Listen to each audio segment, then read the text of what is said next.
Irmãos e irmãs de jornada, feliz daquele que neste instante consegue parar por alguns minutos a fim de elevar o seu pensamento ao alto, a Deus, nosso Pai misericordioso, a Jesus, nosso Mestre amado e amigo, a Fabiano de Cristo, este trabalhador do bem, mentor de nossa casa.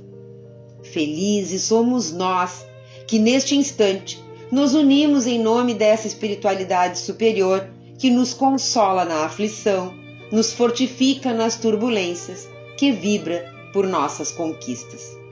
Obrigada, Senhor. Somos e seremos eternamente gratos. São 18 horas. E hoje, para nossa reflexão, temos o capítulo 90 do livro Caminho, Verdade e Vida, do Espírito Emmanuel, na psicografia de Chico Xavier, cujo título é Ensejo ao Bem. E o capítulo começa com uma passagem evangélica que está em Mateus 26, versículo 50. Jesus, porém, lhe disse: Amigo, a que vieste? Então, aproximando-se, lançaram mão de Jesus e o prenderam.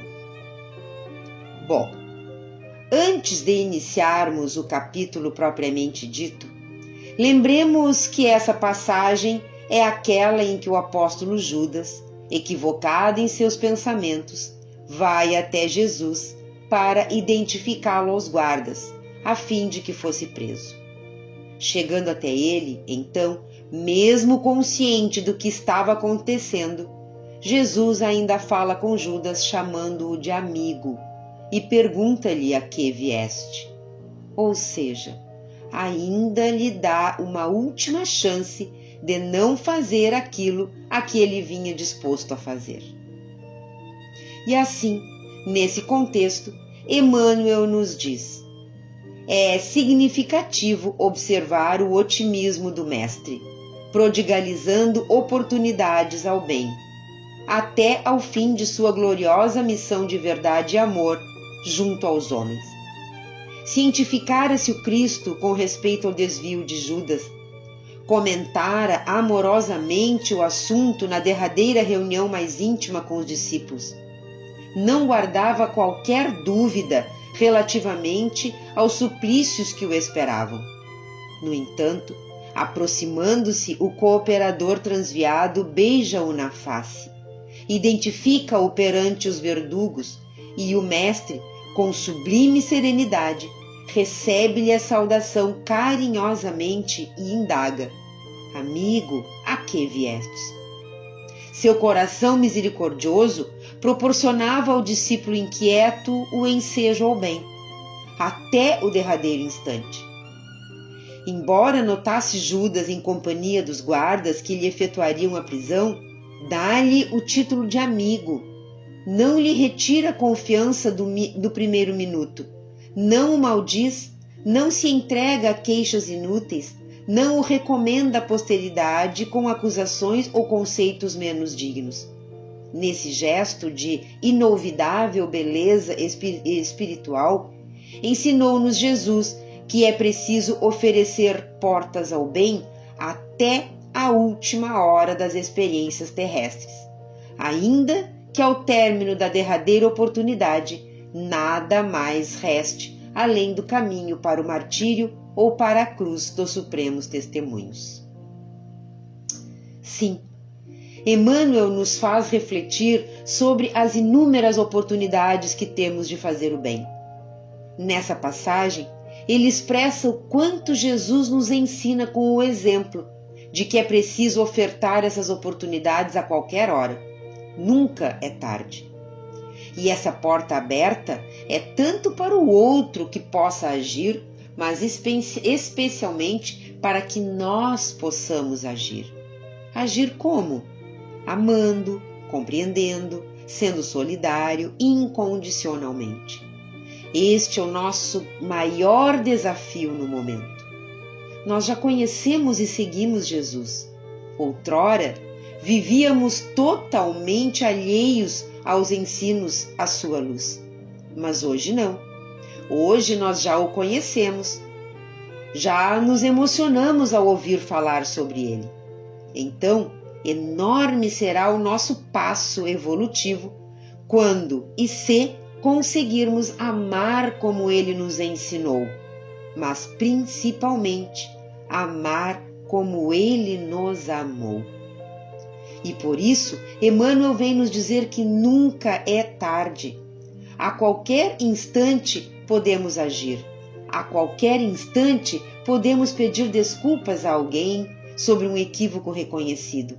A qualquer instante podemos abrir os braços e dar uma chance à reconciliação. A qualquer instante podemos pegar o telefone e ligar para aquele amigo, parente, companheiro, colega que nos foi tão caro ou nem tanto, mas que apenas cruzou e marcou o nosso caminho, mas que o tempo distanciou. Mesmo que as circunstâncias não estejam favoráveis, mesmo que tudo pareça contrário, ainda assim e a qualquer hora podemos agir no bem. Como Jesus, que mesmo diante de toda aquela situação, ainda deu ajudas à oportunidade para fazer diferente, não criando atritos e ainda aceitando a sua presença amigavelmente. Aliás, amar, agir no bem, é uma luz que se acende em nós e em nosso redor. Se o dia estiver ensolarado, se não houverem adversidades, a luz mal aparece, até se confunde com a própria luz do sol, mas ela ali está e nos aquece o coração. Porém, na escuridão da noite ou naquela causada pelos problemas alheios, pelas sombras da vida, uma pequena lamparina, um mínimo bem, uma atitude, por menor que seja, será um foco a iluminar o ambiente. E assim aumentamos as nossas possibilidades de enxergar e fazer mais e melhor. Mas aí muitos podem estar se perguntando, diante de tanta coisa errada acontecendo no mundo, ainda tanta maldade humana, vale realmente a pena agir no bem?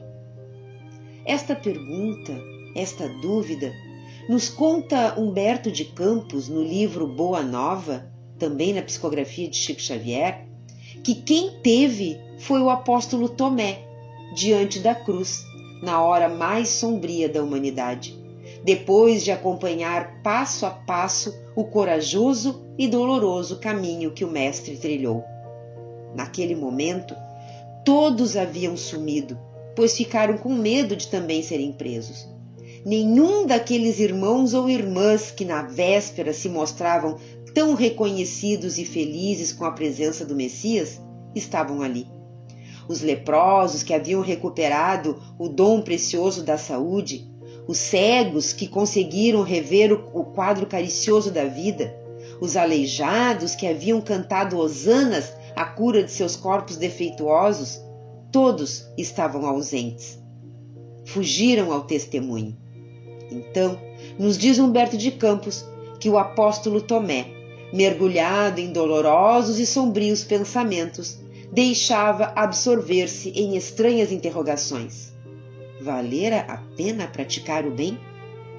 Aproximou-se da cruz. As cenas mais singelas do apostolado ressurgiram ante a sua imaginação.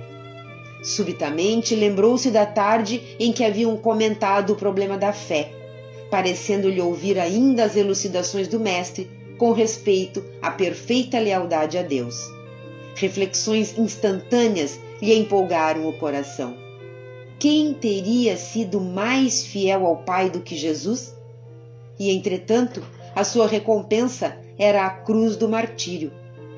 Absorto em singulares pensamentos, o apóstolo observou que o Messias lançava os olhos enternecidos sobre um dos ladrões, que o fixara afetuosamente. Nesse instante, percebeu que a voz débil do preso se elevava para o Mestre. Em tom de profunda sinceridade, ele disse: Senhor, lembra-te de mim quando entrares no teu reino. Tomé reparou que Jesus lhe endereçava, então, o olhar caricioso, ao mesmo tempo que aos seus ouvidos chegavam os ecos de sua palavra suave e esclarecedora. Vês, Tomé, quando todos os homens da lei não me compreenderam e quando os meus próprios discípulos me abandonaram, eis que encontro a confiança leal no peito de um ladrão. Inquieto, Tomé meditou na lição recebida e horas a fio contemplou o espetáculo doloroso, até o momento em que o mestre foi retirado da cruz da derradeira agonia. Começava então a compreender a essência profunda de seus ensinos imortais. Por óbvio, queridos amigos, queridas irmãs, que vale a pena sempre praticar o bem, por pior que sejam as nossas adversidades. E quantas vezes nós ainda negamos o Cristo no nosso dia a dia, num rolê, numa festa noturna, no trânsito, no nosso ambiente de trabalho, em nossa família. Toda vez que nos deixamos levar pela primariedade de nossos sentimentos e atitudes, estamos negando Jesus. Mas Ele mesmo vem nos dizer que a qualquer instante podemos mudar e agir melhor incondicionalmente. Podemos ter uma boa atitude e abrir as portas do nosso coração para as luzes do reino de Deus. Ainda nos resta um longo caminho até a perfeição, mas já não somos mais aqueles ignorantes de outrora. Já compreendemos as palavras desse nosso modelo e guia. Nos resta ainda realmente colocá-la em prática. Comecemos agora, já. Não importa se o mundo ainda não é o que queremos, se ainda há muita escuridão lá fora. O que importa é que cada um de nós acenda dentro de si a luz do amor, da solidariedade, da compreensão, do respeito, a luz do bem. Que Jesus esteja e permaneça com todos nós, hoje, agora e sempre. Que assim possa ser, que assim seja.